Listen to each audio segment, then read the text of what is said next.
الحمد لله وكفى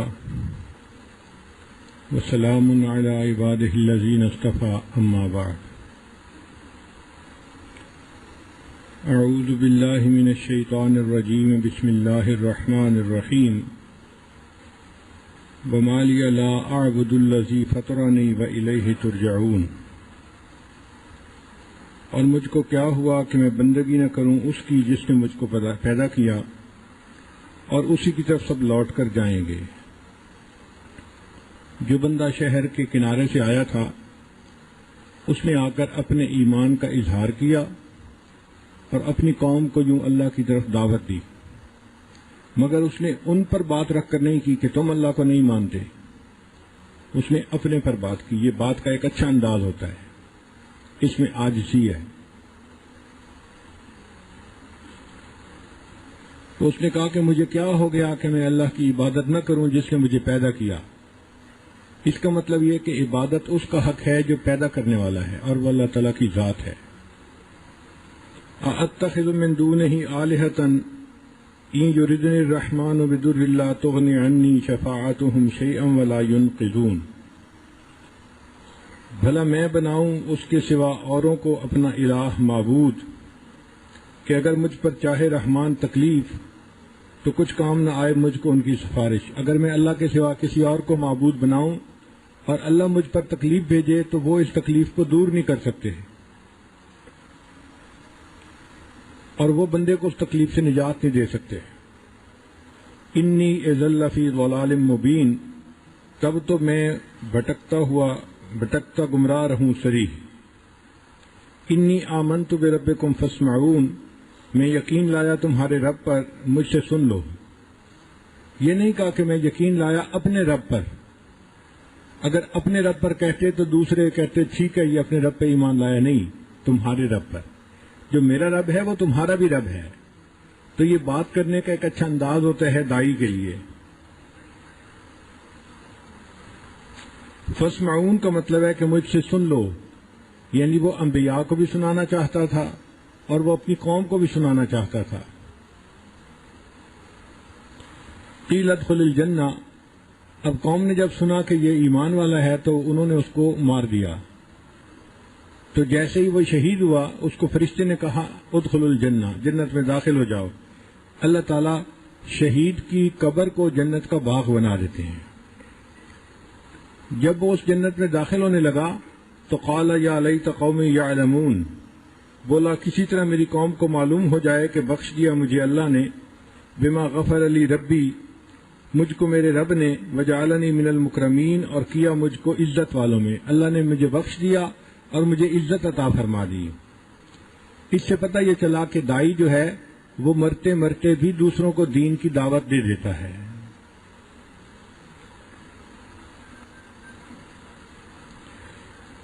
اس لیے غزوۃ الرجی میں جہاں 70 حفاظ شہید ہوئے تھے تو انہوں نے بھی یہی بات کہی تھی کہ بلغوا عنا قومنا، ہماری یہ بات ہماری قوم کو پہنچا دو، ان قد لقینا ربنا، کہ ہماری ملاقات ہو گئی ہمارے رب سے، فرضی عنا، وہ اللہ ہم سے راضی ہو گیا، وارضانا، اور ہم اس سے راضی ہو گئے۔ اللہ تعالیٰ نے ان کی اس دعا کو نبی علیہ الصلوۃ والسلام تک پہنچا دیا وحی کے ذریعے سے۔ تو نبی علیہ الصلوۃ والسلام نے اپنی صحابہ کو بتایا کہ ان لوگوں کو جب شہید کیا گیا تو ان لوگوں نے یہ بات کی اور اللہ نے یہ پیغام مجھ تک پہنچا دیا ہے۔ ویسے بھی جو نیک انسان قبر میں جاتا ہے اور اس سے منکر نکیر سوال پوچھتے ہیں اور وہ کامیاب ہو جاتا ہے تو کامیاب ہونے کے بعد وہ کہتا ہے دعونی، مجھے چھوڑ دو،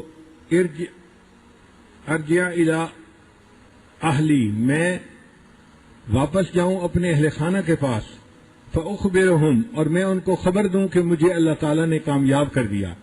یعنی ایک عام میت کے دل میں بھی، مومن کے دل میں بھی یہ تمنا ہوتی ہے کہ میں پاس ہو گیا، اب میں جا کے ان کو بتاؤں کہ اللہ نے مجھے کامیاب کر دیا۔ مگر فرشتے کہتے ہیں نم کا نومت العروس، تو میٹھی نیند سو جا دلہن کی مانند، قیامت کے دن اٹھے گا، اپنے اللہ سے ملاقات کرے گا، اب تیرا معاملہ واپس جانے کا نہیں ہو سکتا۔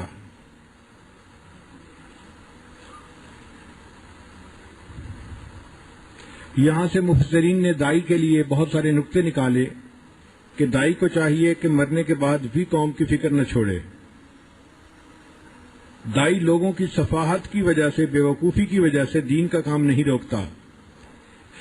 دائی اپنی خاطر کسی سے انتقام نہیں لیتا. دائی کی چاہت جوڑ کی ہوتی ہے، توڑ کی نہیں ہوتی. دائی میں معاف کرنے کی صلاحیت ہوتی ہے. اور اس واقعے سے یہ ایک نقطہ بھی نکلتا ہے کہ عام لوگ بے قدرے ہوتے ہیں، وہ دائی کی قدر نہیں کرتے. مفسرین نے لکھا کہ اللہ کی قدر نہیں کی، اور اللہ تعالیٰ نے فرمایا وما قدر اللہ حق قدری، انہوں نے تو اللہ کی قدر نہیں کی جیسی کرنی چاہیے تھی. پھر دائی کو دعوت کے دوران تکلیف آتی ہے، اور وہ بھی اس کے لیے رحمت کا حصہ ہوتا ہے. آگے فرمایا یا حسرتن علی العباد، حسرت ہے بندوں پر، ما یاتیہم من رسول، ان کے پاس کوئی رسول نہیں آیا، الا کانوا بہ یستہزئون، مگر انہوں نے اس کا مذاق اڑایا. یعنی انبیاء جتنے بھی تشریف لائے، لوگوں کا ایک طبقہ ایسا تھا جو ایمان قبول کر لیتا تھا، اور ایک ایسا گروہ بھی ہوتا تھا جو ان کی بات کو نہیں مانتا تھا، وہ پھر ان کا مذاق اڑاتا تھا، وہ پھر ان کو مجنون کہتا تھا، وہ ساحر کہتا تھا. اس قسم کے الفاظ ان کے لیے استعمال کیے جاتے تھے جس سے ان کو ایذا پہنچتی تھی. آگے فرمایا الم یرو کم اہلکنا قبلہم من القرون انہم الیہم لا یرجعون، کیا نہیں دیکھتے کہ کتنے غارت کر چکے ہیں ہم ان سے پہلے لوگ، جماعتیں، کہ وہ ان کے پاس پھر کر نہیں آئیں گی. وہ جماعتیں اب لوٹ کے دنیا میں نہیں آ سکتی، اور ہم نے نہ ماننے والوں کو کس طرح مار کے رکھ دیا، غرق کر کے رکھ دیا. وَإِن كُلٌّ لَمَّا جَمِيعٌ لَدَيْنَا مُحْضَرُونَ، اور ان سب میں کوئی نہیں جو اکٹھے ہو کر نہ آئے ہمارے پاس پکڑے ہوئے. اور یہ جو لوگ مارے گئے ہیں تو یہ نہیں کہ قصہ ختم ہو گیا، بلکہ ایک دن آئے گا یہ سب اکٹھے ہو کر ہمارے پاس حاضر ہوں گے. یہ اللہ تعالیٰ کے سامنے پیش کیے جائیں گے قیامت کے دن.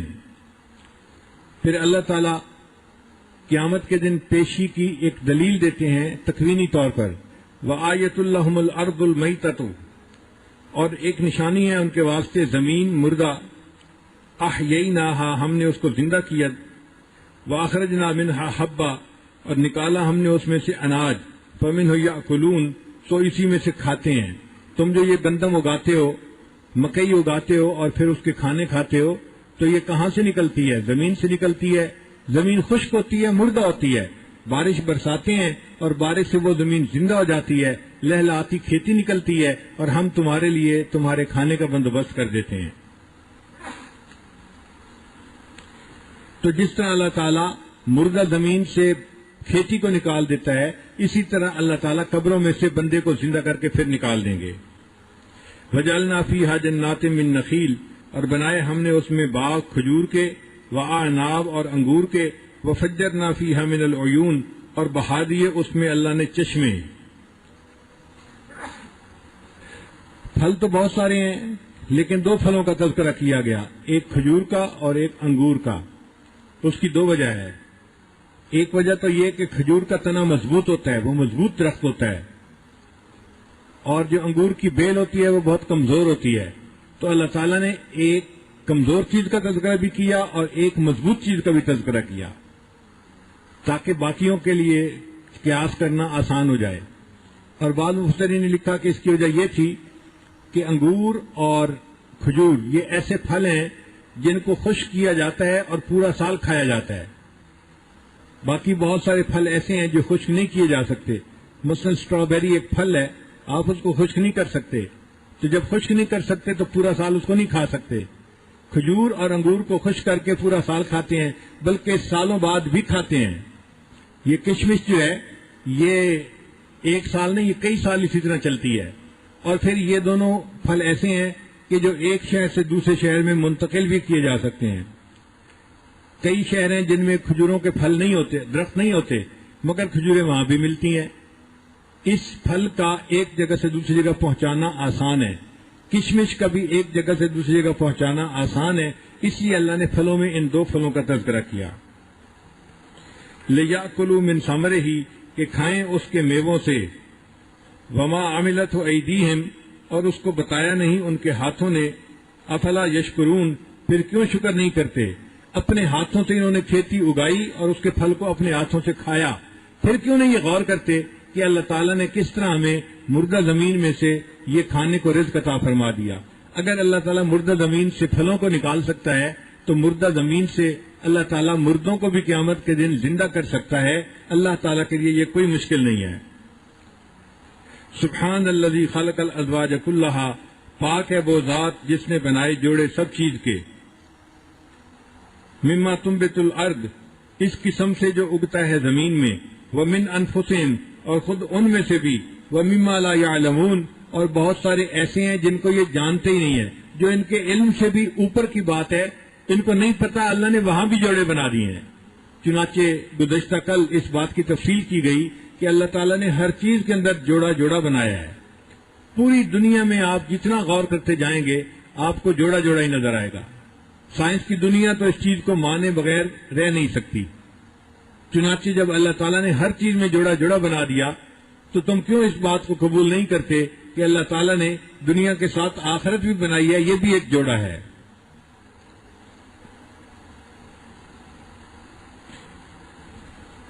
یہ جو آیت مبارکہ ہے سبحان الذی خلق الازواج کلھا، یہ کنوارے لوگوں کے لیے بہت فائدہ مند ہے۔ اگر وہ نماز کے بعد اس کو چند مرتبہ پڑھ کے دعا مانگے تو اللہ تعالیٰ ان کا بھی جوڑا بنا دیتے ہیں اور ان کے لیے شادی میں آسانیاں فرما دیتے ہیں۔ مرد بھی پڑھ سکتے ہیں اس کو، عورتیں بھی پڑھ سکتی ہیں۔ وآیۃ لہم اللیل، یہ پہلے جو نشانیاں تھیں یہ مکانی نشانیاں تھیں، اب اللہ تعالیٰ زمانی نشانیوں کی طرف آ گئے، یعنی وقت کے مطابق جو نشانی ہے۔ اللہ تعالیٰ دن رات کی تخلیق میں اپنی نشانیاں بتا رہے ہیں، اور ایک نشانی ہے ان کے واسطے رات کھینچ اتارتے ہیں ہم اس پر سے دن کو، نسلخ منہ النہار فإذا هم مظلمون، تبھی یہ رہ جاتے ہیں اندھیرے میں۔ تو دن اور رات آتے جاتے رہتے ہیں، اور اس کی مثال اللہ فرماتے ہیں کہ جیسے اندھیرا ہے اس کے اوپر ہم نے دن کا لحاف اڑا دیا ہے، اور جب ہم چاہتے ہیں اس لحاف کو اتار دیتے ہیں تو اندھیرا پھر سامنے آ جاتا ہے۔ ویسے بھی اندھیرا اصل ہے اور روشنی لانے کے لیے محنت کرنی پڑتی ہے، گمراہی اصل ہے اور ہدایت لانے کے لیے محنت کرنی پڑتی ہے۔ اگر دنیا میں روشنی نہ ہو تو اندھیرا خود بخود ہو۔ اسی طرح بائی ڈیفالٹ رات ہے، اور اس کے اوپر اللہ تعالیٰ اپنے سورج کی وجہ سے دن کو لے کے آ جاتے ہیں۔ چنانچہ اگر کوئی بندہ سپیس کے اندر ہو تو وہ اپنی آنکھوں سے دیکھ سکتا ہے کہ زمین گھوم رہی ہے، اور اس کے گھومنے کی وجہ سے جب وہ سورج کے سامنے حصہ ہوتا ہے اس میں دن ہوتا ہے، اور جو حصہ اس کے پیچھے ہوتا ہے اس میں رات ہوتی ہے، اندھیرا ہوتا ہے۔ تو ایسے جیسے کوئی لحاف اتارتا ہے تو سویا ہوا بندہ سامنے آ جاتا ہے، اللہ تعالیٰ دن کے لحاف کو اتارتے ہیں اور رات سامنے آ جاتی ہے۔ تو رات اور دن کی پیدائش میں بھی اللہ نے ہمارے لیے بہت نشانیاں رکھی ہیں۔ والقمر قدرناہ منازل حتی عاد کالعرجون القدیم، اور چاند کو ہم نے بانٹ دی ہیں منزلیں یہاں تک کہ پھر ہو جائے پرانی ٹہنی کی مانند۔ یہ ذرا سمجھنے والی بات ہے۔ ایک ہے سولر کیلنڈر، شمسی کیلنڈر، ایک ہے لیونر کیلنڈر، قمری کیلنڈر۔ دین اسلام کی یہ خوبی ہے کہ اللہ تعالیٰ نے روزانہ کی عبادتوں کو شمسی کیلنڈر کے ساتھ جوڑا ہے، اور پورے سال کی جو تقاریب ہیں ان کو اللہ تعالیٰ نے قمری کیلنڈر کے ساتھ جوڑا ہے۔ آپ دیکھیں نماز کا وقت ہم چاند سے نہیں دیکھتے، نماز کا وقت ہم سورج سے دیکھتے ہیں۔ سورج طلوع ہونے سے پہلے فجر پڑھ لو، زوال سے بعد جو ہے ظہر پڑھ لو، جب سایہ دو مثل ہو جائے اس کے بعد عصر پڑھ لو، جب سورج غروب ہو جائے اس کے بعد مغرب پڑھ لو، اور جب سورج اتنا نیچے چلا جائے کہ آسمان پہ چاند ستارے چھٹکنے لگ جائیں اس وقت تم عشاء کی نماز پڑھ لو۔ تو نماز کا وقت سورج کے ساتھ اللہ نے منسلک کیا ہے، اور اس میں حکمت یہ تھی کہ ایک آدمی دنیا میں کسی جگہ بھی ہو، جنگل میں ہو، پہاڑ پہ ہو، سمندر میں ہو، سورج تو اس کے سامنے رہتا ہی ہے، تو سورج کو دیکھ کے عبادت کرنی اس کے لیے آسان تھی۔ تو اللہ تعالیٰ نے دن کی عبادات کو سورج کے ساتھ جوڑا۔ چنانچہ بندے کے پاس گھڑی بھی نہ ہو، بتانے والا بھی کوئی نہ ہو، تو وہ سورج کی روشنی سے اندازہ لگا کر نماز کے وقت کو معلوم کر لیتا ہے اور نماز پڑھ سکتا ہے۔ لیکن جو پورے سال کی تقریبات تھیں اللہ تعالیٰ نے ان کو قمری مہینے کے ساتھ جوڑا۔ چنانچہ دین اسلام میں چاند کو دیکھ کے مہینہ شروع ہوتا ہے۔ ذی الحج کا مہینہ چاند سے شروع ہوگا، رمضان کا مہینہ چاند سے شروع ہوگا، محرم کا مہینہ چاند سے شروع ہوگا۔ اب یہ جو قمری مہینہ ہے نا، یہ چاند کے مہینے سے 10 دن چھوٹا ہوتا ہے، فرق ہوتا ہے، اس کی وجہ سے پھر یہ قمری مہینہ ہر سال 10 دن آگے آتا جاتا ہے، ہر سال 10 دن آگے۔ پچھلے سال ہم نے رمضان مبارک جو تھا وہ جولائی کے کچھ وقت میں گزارا تھا، عید جولائی میں آئی تھی۔ اس سال رمضان شریف کے بعد عید جون میں آئے گی، 1-2 سال کے بعد پھر مئی میں آئے گی، پھر اپریل میں، پھر مارچ میں، اور پھر فروری میں، اور ٹھنڈک کے موسم میں روزے چلے جائیں گے۔ کیونکہ 10 دن چھوٹا ہے مہینہ، اس لیے سال کے اندر 10 دن یہ مہینہ یہ سال کھسکتا رہتا ہے، جس کی وجہ سے آج ہم عید منا رہے ہیں گرمی میں، کل منا رہے ہیں سردی میں، پھر منا رہے ہیں بہار میں، پھر منا رہے ہیں خزاں میں۔ تو اللہ تعالیٰ نے چاہا کہ میرے بندے ان مختلف مہینوں کو پورے سال کے مختلف حصوں میں جو ہے منایا کریں۔ اگر شمسی مہینہ ہوتا تو جس جگہ پر لوگ گرمی کے روزے ایک مرتبہ رکھتے، پھر ساری زندگی ان کو گرمی کے ہی روزے رکھنے پڑ جاتے۔ جیسے بتا رہے تھے مولانا گلرئی صاحب کہ فن لینڈ میں 23 گھنٹے کا روزہ ہے۔ اگر 23 گھنٹے کا روزہ ایک دفعہ ان کو آ جاتا تو پھر ساری عمر وہ 23 گھنٹے کے ہی روزے رکھتے رہتے۔ اور بعض ایسی بھی جگہیں ہوتی کہ جہاں پر 3-4 گھنٹے کا دن ہوتا تو وہ ساری زندگی 3-4 گھنٹے کے روزے رکھتے رہتے۔ اللہ نے فرمایا نہیں، تم سال کے مختلف حصوں میں رکھو، تم 3 گھنٹے کے بھی دن دیکھو گے اور 1 گھنٹے کی رات بھی دیکھو گے، مختلف اوقات میں تمہیں یہ تقریبات منانے کا موقع مل جائے گا۔ یہ دین اسلام کا حسن ہے کہ اللہ تعالیٰ نے تقریبات کو قمری مہینے کے ساتھ جوڑ دیا۔ چنانچہ ہمارا رمضان کا مہینہ یہ قمری مہینے کے ساتھ جڑا ہوا ہے۔ اب قمری مہینے کے ساتھ جڑنے کی وجہ سے اللہ فرماتے ہیں کہ ہم نے چاند کی منازل کو متعین کر دیا۔ چاند کی 28 منزلیں ہیں جن کو اللہ تعالیٰ نے متعین کر دیا، لیکن جو مہینہ ہوتا ہے وہ یا 29 کا ہوتا ہے یا 30 کا ہو سکتا ہے، 30 سے زیادہ کا نہیں ہو سکتا۔ شمسی مہینے تو 31 کے بھی ہوتے ہیں، لیکن قمری مہینہ 30 سے زیادہ کا نہیں ہو سکتا، وہ یا 29 کا ہوگا یا پھر 30 کا ہوگا۔ اب جب ہم نے قمری مہینوں پر رمضان کا فیصلہ کرنا ہے، اس کا مطلب یہ کہ ہمارے روزے یا تو 29 کے ہو سکتے ہیں یا پھر 30 کے ہو سکتے ہیں، میکسیمم 30 سے زیادہ کے نہیں ہو سکتے۔ اب اس کے لیے اصول کیا؟ تو نبی علیہ الصلوۃ والسلام نے ایک اصول بتا دیا کہ سومو لرؤیتہ و افطروا لرؤیتہ، تم چاند کو دیکھو تو رمضان کی ابتدا شروع کر دو، روزہ رکھنا شروع کر دو، اور جب چاند کو دیکھو تو عید منا لو۔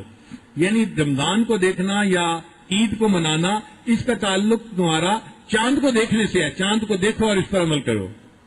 پہلے زمانے میں یہ کام آسان تھا، لوگ چاند کو دیکھتے تھے رمضان شروع کر دیتے تھے، چاند کو دیکھتے تھے عید منا لیتے تھے، کوئی جھگڑا نہیں ہوتا تھا۔ آج کل سائنسی دور آ گیا اور سائنس کی وجہ سے لوگ چاند پر پہنچ گئے اور انہوں نے چاند کے بارے میں پہلے سے ہی جو ہے فورکاسٹ کرنا شروع کر دیا، پیشین گوئی کرنا شروع کر دی کہ جی ہم چاند کو فلاں دن دیکھیں گے۔ اب ان کی پیشین گوئی کی وجہ سے مسلمانوں میں 2 حصے بن گئے۔ کچھ وہ لوگ ہیں جو آج بھی حدیث مبارکہ کے مطابق چاند کو دیکھ کے روزہ رکھتے ہیں اور چاند کو دیکھ کے افطار کرتے ہیں، مگر کچھ نئی تعلیم یافتہ لوگ ایسے ہیں جو غیر مقلد قسم کے لوگ ہوتے ہیں، وہ کہتے ہیں جی دیکھنے کی کیا ضرورت ہے، جب انسان چاند پر قدم رکھ چکا، پہنچ چکا، تو بس ہمیں کیلکولیشن سے پتہ کر لینا چاہیے کہ کس دن چاند نظر آئے گا اور اس دن رمضان شروع کر دینا چاہیے اور اس دن عید منا لینی چاہیے۔ چنانچہ امریکہ میں ہم تھے تو اس وقت ایک مسجد تھی غیر مقلدین کی، وہ شعبان کے آخری جمعے میں رمضان کے آنے کے دن کا بھی تعین کر دیا کرتے تھے اور عید کا بھی اعلان کر دیا کرتے تھے۔ یعنی رمضان شعبان کے آخری دنوں میں وہ فلاں دن روزہ شروع ہوگا اور فلاں دن عید ہوگی، یہ دونوں اعلانات کر دیا کرتے تھے۔ اب کچھ لوگ تھے جو ان کی پیروی کرتے تھے، مگر ہم اس پر عمل نہیں کرتے تھے۔ ہم کہتے تھے کہ نہیں، نبی علیہ السلام کا حکم ہے چاند کو دیکھو روزہ رکھو اور چاند کو دیکھو تو عید مناؤ، تو ہم تو چاند کو دیکھ کے منائیں گے۔ تو وہ ہمارے ساتھ بہت زیادہ دشمنی کرتے تھے، بہت غصے ہوتے تھے، یہ پتہ نہیں جاہل مولوی کہاں آ گئے ہیں، ان کو تو امریکہ میں انٹر ہی نہیں ہونے دینا چاہیے تھا، یہ پگڑیوں والے جبوں والے یہ لوگوں کو غار کے زمانے میں لے جاتے ہیں، نئی روشنی اور سائنس کے جو ہے وہ فائدہ نہیں اٹھانے دیتے۔ بہت باتیں کرتے تھے اور ہم ان کی ساری باتوں کو برداشت کرتے تھے، مگر کرتے یہی تھے کہ دیکھ کے روزہ رکھتے تھے اور دیکھ کے عید مناتے تھے۔ اب اس میں ہمارے بندوں کو وہ پھر اکھاڑتے تھے کہ جی تم کیا ان دقیانوس مولویوں کے پیچھے لگ گئے ہو، جب سائنس اتنی ترقی کر چکی ہے کہ پتہ چل سکتا ہے کہ فلاں دن چاند نظر آئے گا، تو ہمیں اس کو پہلے سے ہی تعین کر لینا چاہیے، پہلے سے ہی عید کا دن تعین کر لینا چاہیے آخری دن جا کے فیصلہ کرنا، یہ کون سی عقل کی بات ہے؟ تو ہمیں پھر ان لوگوں کو سمجھانا پڑتا تھا۔ اب ایک دن میرے دل میں خیال آیا کہ بھئی ہم فیصلہ تو کریں گے چاند کو دیکھ کے، لیکن ہم کیلکولیشنوں سے یہ تو پتا کر سکتے ہیں نا کہ چاند نظر آنے کا امکان ہے بھی یا نہیں، یہ تو بندہ معلوم کر سکتے ہیں نا۔ کریں گے تو وہ جب چاند نظر آئے گا، لیکن امکان ہے نظر آنے کا یا نہیں یہ تو پتا کر سکتے ہیں۔ تو وہاں پر ایک ہے اسپیس میوزیم امریکہ میں، واشنگٹن میں، وہاں پر چاند کے بارے میں انہوں نے چاند گاڑیاں رکھی ہوئی ہیں اور سارا کچھ بتایا ہوا ہے کہ گاڑی کیسے گئی واپس آئی، اور چاند کے ٹکڑے بھی رکھے ہوئے ہیں وہاں پر، اور جانے والوں کو وہ چاند کے بارے میں فل انفارمیشن دیتے ہیں۔ ان کا ایک سیکشن بنا ہوا ہے جس میں وہ یہ دعویٰ کرتے ہیں کہ we trace each inch of the trajectory of moon, ہم چاند کے جو دائرہ ہے اس کے ایک ایک انچ کی پیمائش کر لیتے ہیں، ہم چاند کے دائرے کی ایک ایک انچ کی پیمائش کرتے ہیں، اور ہمیں پتہ ہوتا ہے ایک انچ کی پریسیجن سے کہ چاند اس وقت کہاں پہ ہے۔ تو میں نے وہاں فون کیا، میں نے ان کو کہا جی کہ چاند آج نظر آئے گا یا نہیں آئے گا، میں فلاں جگہ پر ہوں، مجھے آپ بتائیں۔ انہوں نے کہا جی کہ ہم یقین سے نہیں کہہ سکتے نظر آئے گا یا نہیں آئے گا، امکان بتا سکتے ہیں کہ امکان زیادہ ہے یا کم ہے۔ میں نے کہا یہ کیا بات ہوئی کہ امکان بتا سکتے ہیں؟ وہ تو بغیر سائنس کے بھی بندہ امکان بتا سکتا ہے، اندازہ لگا سکتا ہے آج چاند نظر آئے گا یا نہیں نظر آئے گا، یہ کون سی بڑی بات کر لی؟ ان کا جی اگر آپ نے ایگزیکٹ پتہ کرنا ہے نا کہ چاند نظر آئے گا یا نہیں آئے گا، تو ہمارا نیوی میں ایک ڈپارٹمنٹ ہے جو چاند کا بہت زیادہ خیال رکھتا ہے، کیونکہ ہم نے سمندر کے سفر کرنے ہوتے ہیں اور سمندروں کے جو بحری طوفان ہیں ان کا تعلق چاند کے ساتھ ہے، تو اس لیے ہم چاند کا بہت خیال رکھتے ہیں، اور ایک انچ سے بھی کم پر ہم چاند کو میئر کر لیتے ہیں کہ چاند اس وقت کہاں پہ ہے۔ تو آپ وہاں فون کریں اور ان سے معلوم کر لیں۔ میں نے کہا بہت اچھا، چنانچہ اس نے مجھے نمبر دے دیا بندے نے کہ آپ ہماری نیوی کے اس ڈپارٹمنٹ میں فون کر کے چاند کے بارے میں معلومات کریں۔ میں واشنگٹن میں تھا اس وقت، تو میں نے پھر ان کو فون ملایا، میں نے کہا کہ میں یہاں رہتا ہوں امریکہ میں، اور مجھے آج معلوم کرنا ہے کہ جس جگہ پر میں ہوں چاند نظر آئے گا یا نہیں نظر آئے گا، آپ مجھے بتائیں کہ آپ کی سائنس کیا کہتی ہے۔ وہ ایک خاتون تھی، اس نے مجھے کہا جی کہ میں آپ کو اپنی ڈائریکٹر جو عورت ہے نا اس کے ساتھ ملا دیتی ہوں، جو سب سے بڑی سائنسدان ہے چاند کے بارے میں۔ میں نے کہا بہت اچھا، اس نے میری کال ٹرانسفر کر دی اپنی ڈائریکٹر کی طرف، جو شعبے کی ڈائریکٹر عورت تھی، اس کے پاس دنیا میں سب سے زیادہ چاند کی معلومات تھیں اور وہ ماہر تھی اس کی۔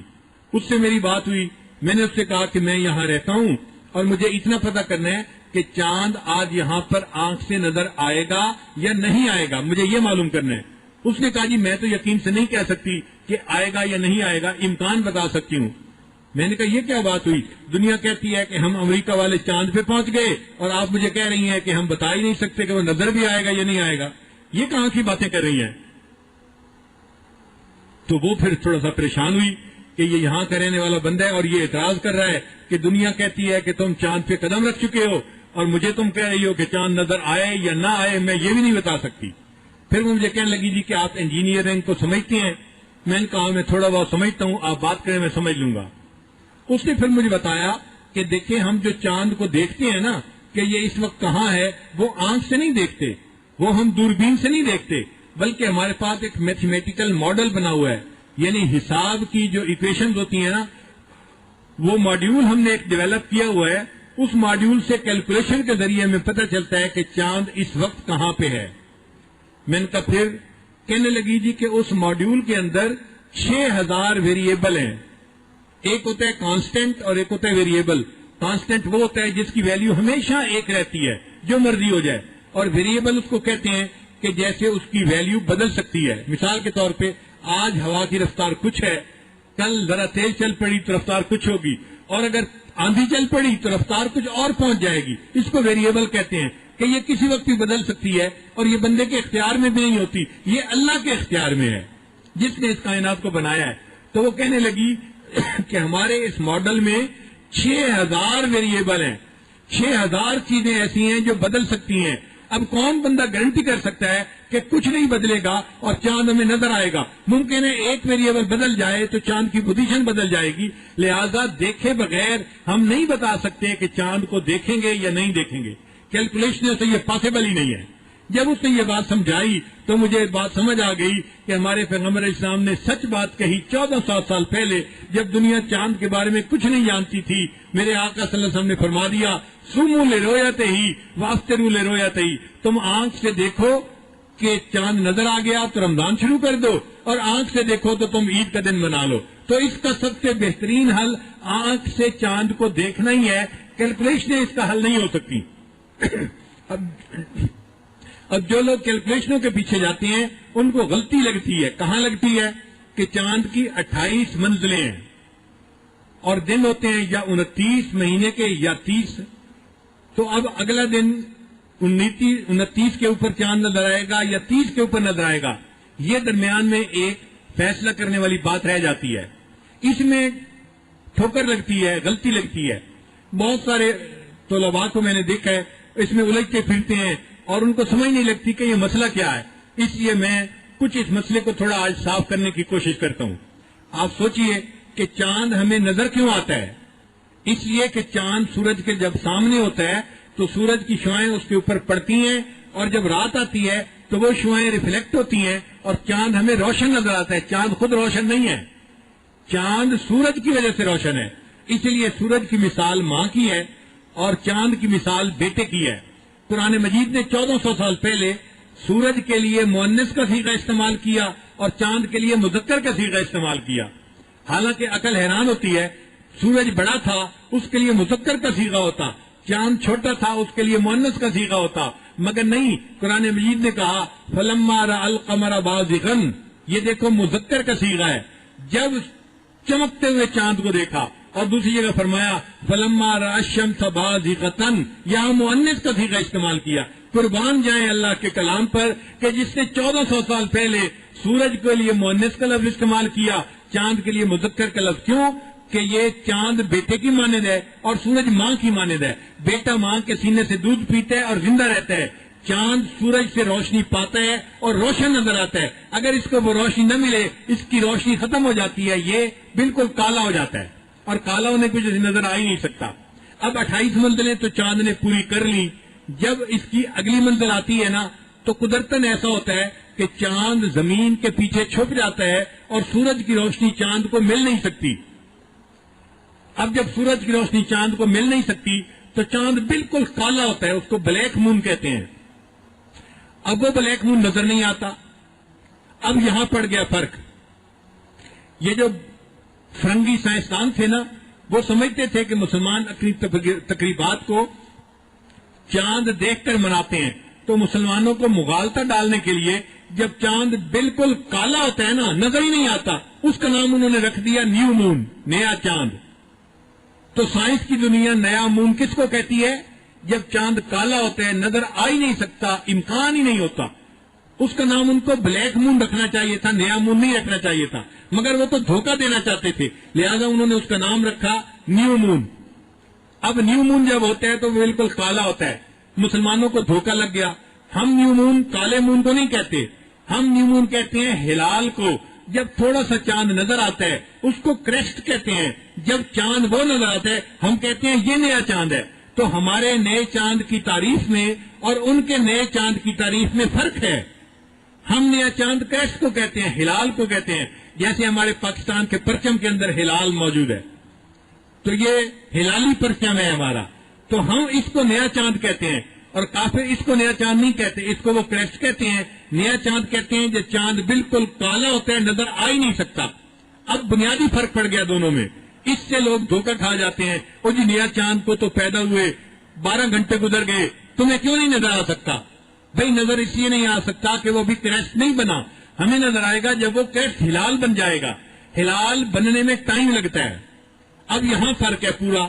ہوتا کیا ہے کہ چاند کو نظر آنے میں تقریباً 18 گھنٹے سے اوپر کا ٹائم چاہیے. اگر 18 گھنٹے پہلے برتھ آف مون ہو جائے اور چاند کالا ہو جائے تو پھر اب دوبارہ چاند نظر آنے کا امکان ہو سکتا ہے. اور اگر 18 گھنٹے سے تھوڑی مدت ہو تو چاند نظر ہی نہیں آ سکتا، امکان ہی نہیں ہوتا۔ اب یہاں پر آ کر فیصلہ کرنا ہوتا ہے آنکھ سے دیکھ کے۔ ہمارے ملکوں میں تو بہت آسانی ہے، حکومت نے ہلال کمیٹی بنا دی اور ان کو طیارے بھی دے دیے اور ان کو اوپر جانے کی صلاحیت بھی دے دی اور ان کو دوربین بھی دے دی، وہ دوربین پہ بھی دیکھ سکتے ہیں، اوپر فضا میں جا کے بھی دیکھ سکتے ہیں اور فیصلہ کر سکتے ہیں۔ اس میں ہر مکتبہ فکر کے علماء ہوتے ہیں اور وہ مل کے فیصلہ کرتے ہیں کہ چاند نظر آیا یا نہیں آیا، تو ہمارے لیے آسانی ہو گئی۔ ہم ایک ملک کے باشندے ہیں، ہمیں چاہیے ہم ایک عید منائیں، ایک خوشی ہو، ایک غم ہو، سب ایک ہوں۔ یہ جو اجتماعیت ہے نا، اس کا بڑا فائدہ ہے اور اس کی بڑی اہمیت ہے۔ بعض لوگ کیا کرتے ہیں، اور یہ حکومت اعلان کرے نہ کرے، ہم نے بس چاند دیکھ لیا، ہم اپنی عید میں وہ 1.5 انچ کی مسجد بنانے کو اچھا سمجھتے ہیں۔ مسلمانوں کے درمیان جو تفرقہ پڑ رہا ہے، بچے کیا سیکھتے ہیں، ایک گھر کے بچے روزہ رکھ رہے ہیں، دوسرے گھر کے بچے عید منا رہے ہیں، تو بچے دین کو کیا سمجھیں گے کہ یہ دین کیا چیز ہے؟ ہمیں بڑے فائدے کو سامنے رکھتے ہوئے اجتماعیت کا جو ہے وہ مظاہرہ کرنا چاہیے۔ جب وہ کمیٹی اعلان کرے تو ہم سمجھیں کہ آج چاند نظر آ گیا، اگر اعلان کرے نہیں نظر آیا تو ہم کہیں یہاں چاند نہیں نظر آیا، ہمیں خود اس میں پڑھنے کی کیا ضرورت ہے؟ تو ہر عالم کو اس معاملے میں پڑھنے کی ضرورت نہیں ہے، نہ ان کے پاس علم اتنا ہے، نہ وسائل اتنے ہیں۔ جب ایک مفتی موجود ہے تو بندے کو چاہیے کہ وہ مفتی سے پوچھے، مفتی نے صحیح جواب دیا اس کو ڈبل ثواب ملے گا، اور اگر بتانے میں غلطی بھی ہو گئی تو مفتی کے اوپر سزا نہیں ہے، اللہ تعالیٰ اس کو 2 میں سے 1 اجر عطا فرمائیں گے۔ تو نہ مفتی پہ کوئی اس پر بوجھ ہے، نہ مستفتی کے اوپر بوجھ ہے۔ تو ہم عید منائیں اس ہلال کمیٹی کے اعلان کے اوپر، نہ ہمارے اوپر بوجھ ہے نہ ان کے اوپر بوجھ ہے، اور اجتماعیت بھی ہوگی تو ہمیں ہمیشہ اس کا فیصلہ کرنا چاہیے۔ باقی انہوں نے ٹھیک دیکھا اور اعلان کیا تو بھی ہمیں ثواب ہے، اور نہ دیکھا تو بھی ہم نے تو پوچھ کے عید منائی تھی، ہم اس بوجھ سے جو ہے وہ ایک طرف ہو جائیں گے۔ اس لیے ہمارے ملک میں بہت آسانی ہے، ہمیں چاہیے کہ ہم اس ہلال کمیٹی کے اعلان کے اوپر اپنے رمضان اور اپنے عید کو منایا کریں۔ باقی یہ کہ یہ جو سائنس والے لوگ ہیں یہ کبھی بھی یقین سے نہیں کہہ سکتے کہ آج چاند ضرور نظر آئے گا۔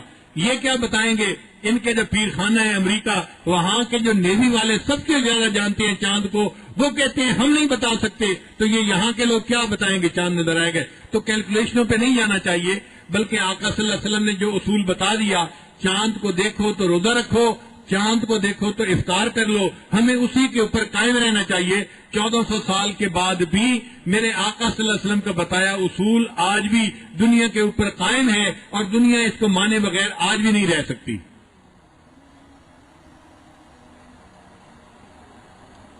اللہ تعالیٰ آگے فرماتے ہیں لَلشَّمْسُ يَنبَغِي لَهَا أَن تُدْرِكَ الْقَمَرَ، نہ سورج سے ہو کہ پکڑ لے چاند کو، یعنی سورج چاند کو پکڑ نہیں سکتا، وَلَا اللَّيْلُ سَابِقُ النَّهَارِ، اور نہ رات دن سے آگے بڑھ سکتی ہے، وَكُلٌّ فِي فَلَكٍ يَسْبَحُونَ، اور ہر کوئی ایک چکر میں تیرتے ہیں، سب ایک چکر میں تیرتے ہیں۔ اب دیکھیں 1400 سال پہلے جب دنیا نہیں جانتی تھی کہ سورج چلتا بھی ہے یا نہیں چلتا، زمین چلتی بھی ہے یا نہیں چلتی، کچھ پتہ ہی نہیں تھا انسان کو کائنات کے بارے میں، اس وقت قرآن مجید نے بتا دیا کہ چاند کا دائرہ اور ہے، آربٹ اور ہے، اور سورج کا آربٹ اور ہے، دونوں ایک دوسرے کو پکڑ ہی نہیں سکتے۔ فلک کہتے ہیں گول دائرے کو، تو چاند کا گول دائرہ اور ہے، الگ ہے، اور سورج کا گول دائرہ الگ ہے، یعنی چاند کا آربٹ الگ ہے اور سورج کا آربٹ الگ ہے۔ یہ آربٹ کا تصور قرآن مجید نے 1400 سال پہلے ہمیں عطا کیا۔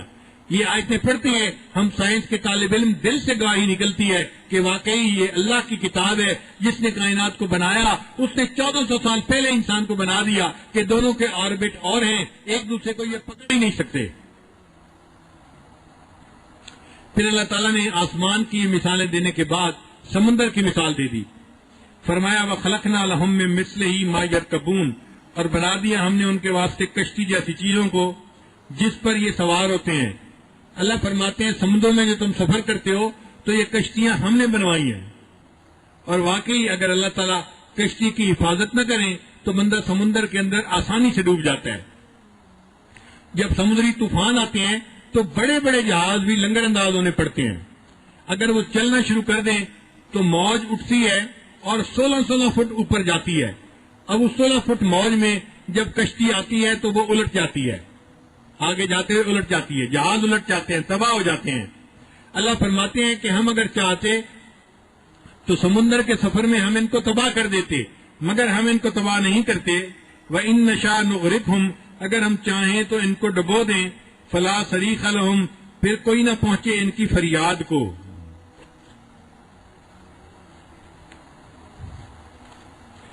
وَلَا هُمْ يُنْقَذُونَ، اور نہ وہ چھڑائے جائیں، سمندر میں نہ کوئی ان کو چھڑانے والا ہو، نہ کوئی ان کی فریاد پر پہنچنے والا ہو۔ إِلَّا رَحْمَةً مِنَّا وَمَتَاعًا إِلَىٰ حِينٍ، مگر یہ ہماری مہربانی ہے، ہم اپنی مہربانی سے اور ان کا کام چلانے کو ایک وقت تک ان کو مہلت دیے ہوئے ہیں۔ اللہ تعالیٰ نے بندوں کو مہلت دی ہوئی ہے، سمندر کے اندر سفر کرتے ہیں، ان کی کشتیاں نہیں ڈوبتی، ان کے جہاز نہیں ڈوبتے۔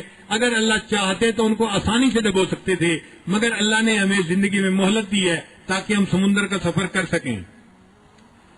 آگے اللہ تعالیٰ فرماتے ہیں وَإِذَا قِيلَ لَهُمُ اتَّقُوا مَا بَيْنَ أَيْدِيكُمْ وَمَا خَلْفَكُمْ لَعَلَّكُمْ تُرْحَمُونَ، اور جب کہیے ان کو بچو اس سے جو تمہارے سامنے آتا ہے اور جو پیچھے چھوڑتے ہو، شاید اللہ تم پر رحم فرمائے، تو یہ اس طرف آتے ہی نہیں، اپنے اعمال کی طرف۔ وَمَا تَأْتِيهِم مِّنْ آيَةٍ مِّنْ آيَاتِ رَبِّهِمْ إِلَّا كَانُوا عَنْهَا مُعْرِضِينَ، اور کوئی حکم نہیں پہنچتا ان کو اپنے رب کے حکموں سے جس کو وہ ٹلاتے نہ ہوں۔ یعنی رب کا حکم جب پہنچتا ہے، رب کی نشانیاں جب ان کے سامنے آتی ہیں تو یہ بات مانتے نہیں ہیں بلکہ بات کو ٹالنے کی کوشش کرتے ہیں۔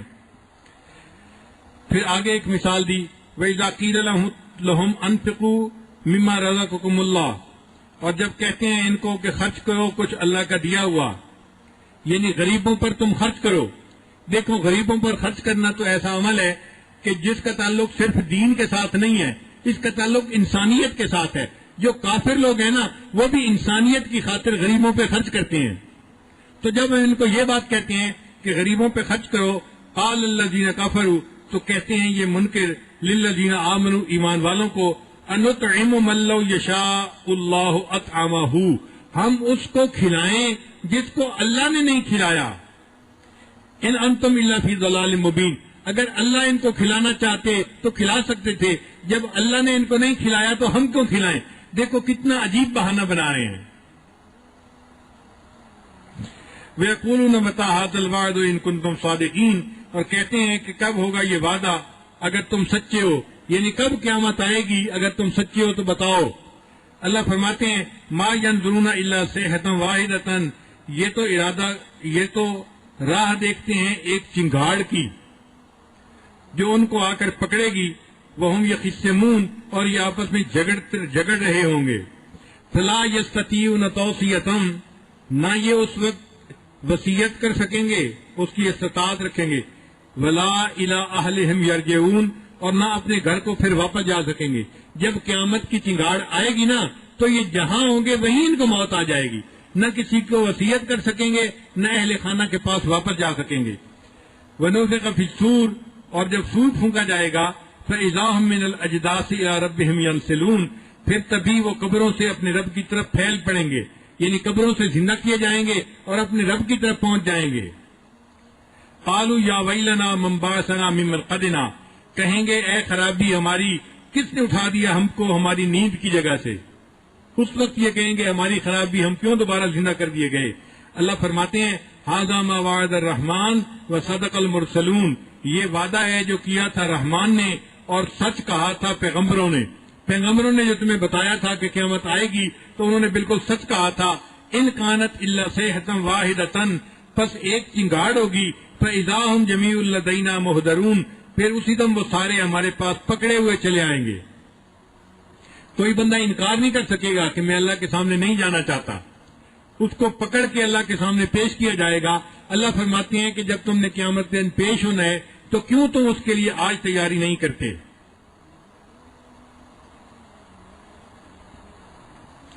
فَالْيَوْمَ لَا تُظْلَمُ نَفْسٌ شَيْئًا، پھر آج کے دن ظلم نہ ہوگا کسی جی کے اوپر۔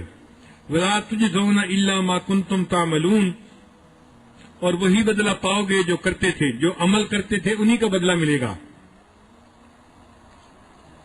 آگے اللہ تعالیٰ تذکرہ کرتے ہیں ایمان والوں کا، ان اصحاب الجنت اليوم فی شغل فاکہون، تحقیق بہشت کے لوگ آج ایک مشغلے میں ہوں گے پھل کھاتے ہوئے۔ یعنی کہنا یہ چاہتے ہیں کہ جو ویسٹ کے لوگ ہوں گے نا وہ بیٹھے ہوئے میوے کھا رہے ہوں گے.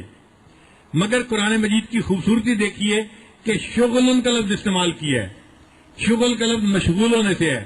وجہ کیا تھی کہ یہ وہ ایمان والے تھے جو دنیا میں ہر وقت دین کے کام میں مشغول ہوتے تھے, کبھی عبادت میں, کبھی تلاوت میں, کبھی تقریر میں, کبھی تصنیف میں. یہ ہر وقت مشغول رہتے تھے.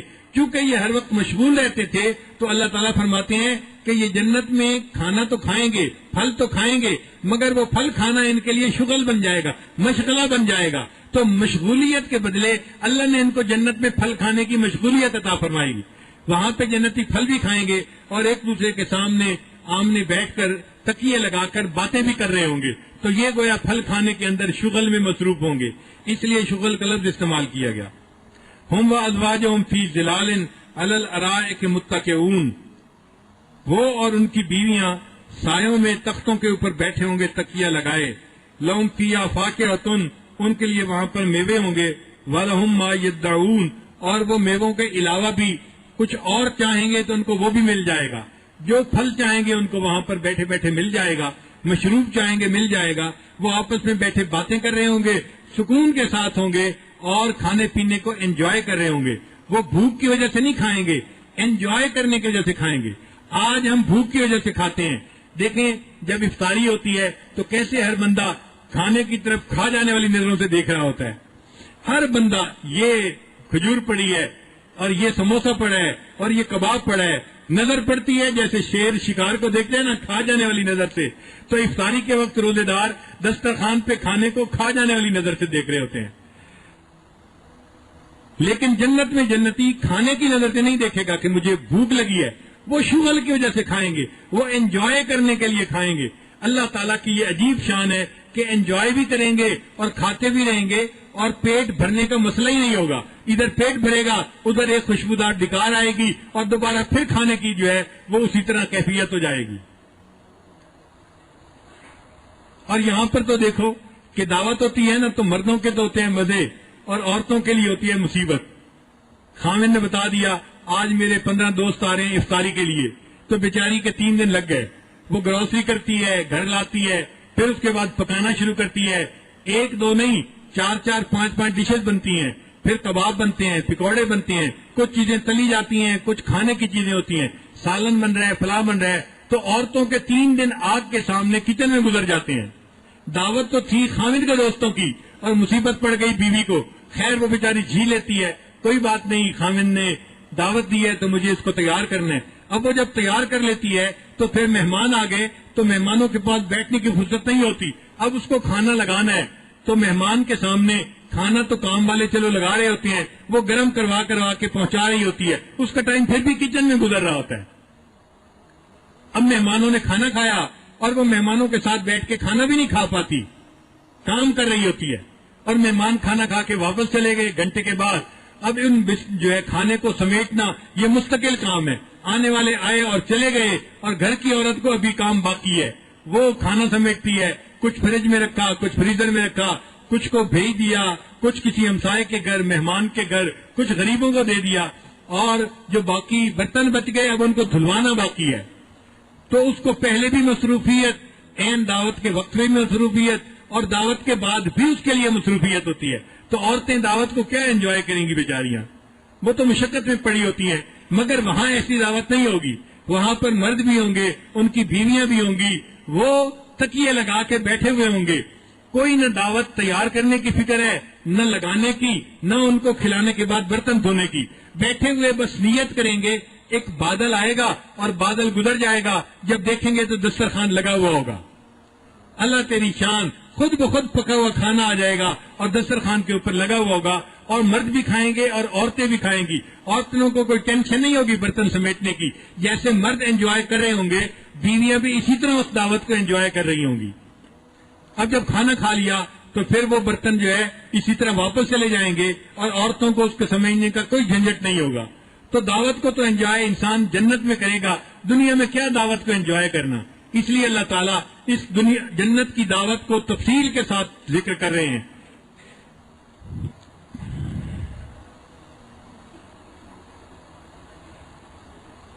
آگے اللہ تعالیٰ فرماتے ہیں سلام قولا من رب الرحیم، سلام بولنا ہے رب رحمان مہربان سے، یعنی اللہ تعالیٰ جنتیوں کو سلام کہیں گے. جیسے آنے والے کو بندہ کہتا ہے نا السلام علیکم، تو جنتی جو جنت میں جائیں گے اللہ تعالیٰ ان کو السلام علیکم فرمائیں گے. وہ ہے سلام قولا من رب الرحیم. رب رحیم فرمائیں گے کہ سلامتی ہو تمہارے اوپر رب رحمان کی طرف سے. اور پھر اعلان کیا جائے گا وَامْتَازُوا الْيَوْمَ أَيُّهَا الْمُجْرِمُونَ، اے مجرموں آج کے دن میرے نیک بندوں سے الگ ہو جاؤ.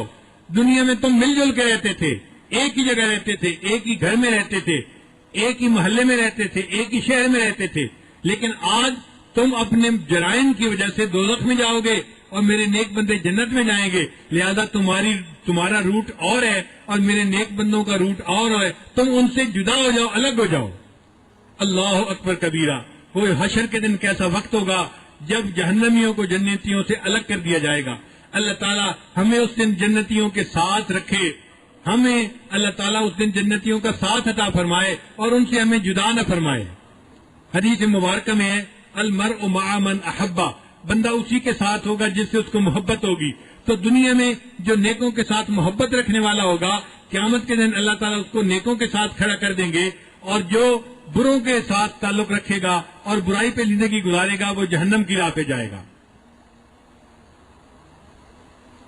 حدیث مبارکہ میں من احب قوما علی اعمالہم، جس بندے نے کسی قوم سے محبت کی ان کے اعمال کی وجہ سے، یہ تبلیغ کے لوگ ہیں، یہ ذکر کے لوگ ہیں، یہ علم والے لوگ ہیں، یہ فلاں لوگ ہیں، ہم ان کے اعمال کی وجہ سے ان سے محبت کرتے ہیں.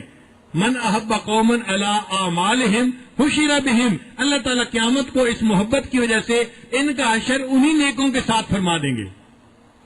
آج ہم مشائخ سے محبت کرتے ہیں کہ وہ اللہ کے اولیاء تھے، اللہ کی محبت دنیا میں پانے والے لوگ تھے، ہم ان سے محبت کرتے ہیں اور اسی محبت کی وجہ سے آج ہم یہاں ایک مسجد میں اکٹھے ہیں.